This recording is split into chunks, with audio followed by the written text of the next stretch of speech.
अस्सलाम वालेकुम। अच्छा, ये इन्वेस्टमेंट बैंकिंग हमने चैप्टर स्टार्ट किया था। तो लास्ट वीक में एक लेक्चर हो गया, फिर इसमें फ्राइडे वो 14 अगस्त की वजह से वो 2 क्लासेस हमारे मिस हो गई, छुट्टी हुई इस पे। तो आज इसको थोड़ा सा देखते हैं, कंटिन्यू करते हैं कि व्हाट इज़ इन्वेस्टमेंट बैंकिंग, ठीक है, और इसके फंक्शंस क्या है। तो वो बेसिक लेक्चर आप लोगों को मैंने फर्स्ट लेक्चर में बड़े डिटेल से नोट्स भी सेंड किए, और इससे रिलेटेड देखो अक्सर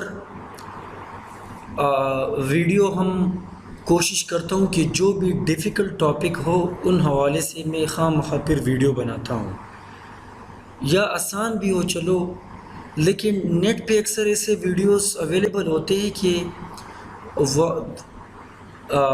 मैं अगर एक्सप्लेन करना चाहूँ तो उसी तरीके से उसी तरह ही मैं एक्सप्लेन करूँगा। मतलब इतने अच्छे वीडियोस होते हैं और इसमें सारी चीज़ें आपके टॉपिक से रिलेटेड ही डिस्कस हुए होते हैं, ठीक है ना। तो इसमें फिर आप समटाइम्स मैं वो लिंक शेयर करता हूँ, तो इसमें आप लोगों को कोई प्रॉब्लम नहीं होना चाहिए।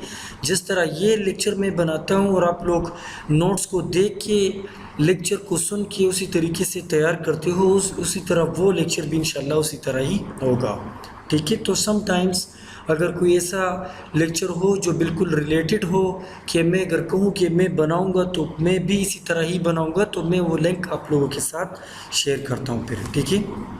अच्छा, तो investment banking is the division of bank or financial institution that serves governments, corporations, and institutions by providing underwriting and merger and acquisition advisory services। अच्छा, देखो जितने भी कमर्शियल बैंक्स आप लोग देखते हो तो वो आम कस्टमर्स के साथ, या मैं हो गया, आप हो गए, आप जाके वहाँ पे उनके साथ क्या करते हो, डीलिंग करते हो, और जितने भी ट्रांजैक्शंस होते हैं चाहे जिस चीज़ से भी रिलेटेड हो हम क्या करते हैं, डीलिंग करते हैं।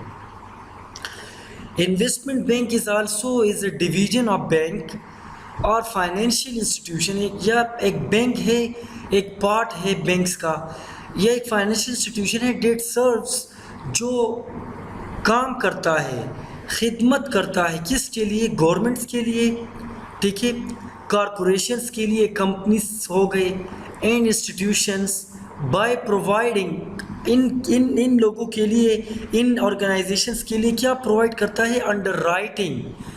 अंडर राइटिंग का क्या मतलब है कि कैपिटल रेजिंग इन ऑर्गेनाइजेशंस के लिए करता है, in a difficult situation, in a needy situation, जब इन लोगों को फंड्स रेजिंग की ज़रूरत होती है, पैसों की ज़रूरत होती है, तो कौन हेल्प करता है, investor banker as a intermediary, as a underwriter, ठीक है, वो क्या करता है, अंडर राइटिंग करता है, कैपिटल रेजिंग करता है इन ऑर्गेनाइजेशंस के लिए, और इनके लिए फंड जनरेट करता है, और वो फंड्स फिर ये ऑर्गेनाइजेशंस, ये कॉरपोरेशंस यूज़ करता है और अपने बिजनेस को इसके थ्रू रन करता है, ठीक है।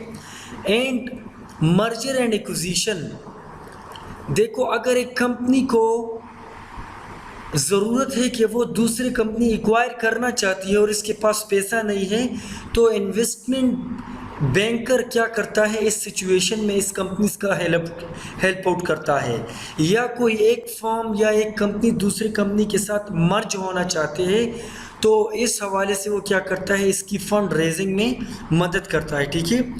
एंड एडवाइजरी सर्विसेज, और इन्वेस्टमेंट बैंकर जो एज अ थर्ड इंटरमीडिएट काम करता है, वो क्या करता है, इन ऑर्गेनाइजेशंस की, कंपनीज को क्या करता है, as advice, as financial advice, ठीक है ना, कि इनके लिए फाइनेंस के हवाले से, फाइनेंसिंग के हवाले से, फंड रेजिंग के हवाले से, कैपिटल रेजिंग के हवाले से, जितने भी उनसे रिलेटेड, उनके फ़ायदे से रिलेटेड, उनके बेनिफिट से रिलेटेड, वो उनके फंड रेजिंग के हवाले से एक अच्छे डिसीजन होते हैं फाइनेंशियल फंड रेजिंग के हवाले से, तो वो क्या, कौन परफॉर्म करता है, इन्वेस्टर बैंकर, ठीक है।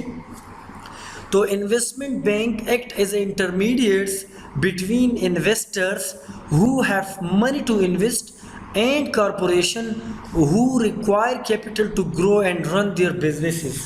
ठीक है, इन्वेस्टमेंट बैंकर्स जो होते हैं वो क्या करते हैं, is a third mediator, as a financial intermediary, as a third intermediary, वो क्या करते हैं, काम करते हैं, रोल प्ले करते हैं किसके बीच में, इन्वेस्टर्स के बीच में, जिनके पास पैसा होते हैं, जो लोग कॉरपोरेशन में, बिजनेसेस में, कंपनीज में पैसा इन्वेस्ट करना चाहते हो, ठीक है ना, उनके बीच में, और वो कॉरपोरेशन, वो कंपनीज, वो ऑर्गेनाइजेशन जिनको पैसे की ज़रूरत होती है, जिनको फाइनेंसिंग की ज़रूरत होती है, जिनके फंड्स की ज़रूरत होती है for the purpose to run their businesses, ठीक है, तो इन दोनों के बीच में वो as a third party, as a intermediate role वो क्या करते हैं, वो प्ले करते हैं, ठीक है। तो and who require capital to grow and run their businesses. This guide will cover what investment banking is and what investment banker actually do. ठीक है ना, तो ये चीज़ आपको कवर करता है कि इन्वेस्टमेंट बैंकिंग है क्या और what the investment banking actually do, वो करता क्या है। तो वो एक्चुअली मैंने आप लोगों को बता दिया कि एज अ इंटरमीडिएट काम करता है between the investors and that financial institution who require finance, who require money to run their businesses. Clear? Okay, now the second thing is the role of investment banker. हमने पहले देखा कि investment banking है क्या, ठीक है, अब इनका रोल क्या है। The investment banker act is in capital markets advisory capacity to corporations and government rather than dealing directly with individual investors.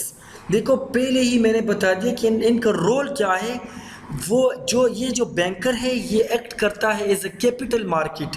देखो capital market is a market where a long term financial instruments are traded. इसमें आपका bonds हो गया, आपका debenture हो गए, shares हो गए, ठीक है, जो लॉन्ग टर्म सिक्योरिटीज़ है वो जो ट्रेड होते हैं।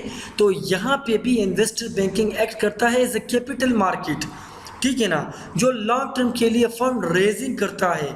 एडवाइजरी कैपेसिटी, ठीक है, वो एक ऐसे कैपेसिटी, एक ऐसा रोल प्ले करता है जिसमें इनके लिए फाइनेंशियल एडवाइजरी वो प्रोवाइड करता है, किसको, टू कॉरपोरेशंस, कंपनीज को, एंड गवर्नमेंट्स को, rather than dealing directly with individual investors.